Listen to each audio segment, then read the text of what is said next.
È stato un po' un disastro. Qui i tombini non prendevano e sì che l'acqua ci entrava nei nostri cancelli, entrava dentro. Avevamo 20 centimetri di acqua dentro e niente, adesso abbiamo asciugato. Dopo la paura di ieri, oggi è il tempo di pulire dove l'acqua e il fango hanno fatto danni, nei garage, negli scantinati dove le famiglie ammassano di tutto e a qualcuno è entrata anche in casa. Si sono bagnati i mobili, il divano, adesso li abbiamo capovolti, abbiamo cercato di asciugarli un attimino. La macchina non ci parte più perché è arrivata tutta l'acqua, perché era tutta in mezzo e di là le macchine quando passavano facevano l'onda e arrivava tutta. Da Concordia Sagittaria, Portogruaro, San Michele al Tagliamento fino alla riviera del Brenta, il maltempo delle scorse ore ha lasciato il segno e danni. Si parla di centinaia di migliaia di euro, 200.000 euro solo per il centro disturbi alimentari a Portogruaro, un conteggio destinato a salire che potrebbe arrivare a qualche milione di euro. Ci siamo trovati male quando è arrivata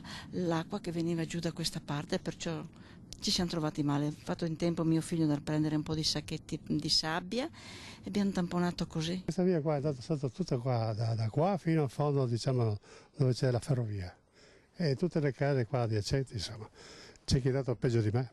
Chiuse ieri 2 scuole a Concordia Sagittaria, scuole chiuse anche oggi a Vigonovo. Si lavora alacremente per tornare al più presto alla normalità, ma già per il fine settimana si prevede una nuova perturbazione. Il peggio resta l'acqua che ne è venuto dentro, non quanto piogge o via via, perché nel giro di qualche minuto, perché dal livello che stava fuori si è venuto 10 centimetri subito. Naturalmente non si è già pronti per chiudere casa. Tour de force della Protezione Civile e Vigili del Fuoco, mentre in queste ore si susseguono le riunioni con Genio Civile e amministrazioni per capire quali sono stati i punti deboli, anche se tanta pioggia in così poco tempo non si era mai vista. Qua, diciamo, è stata l'acqua, ma queste condizioni qua mai.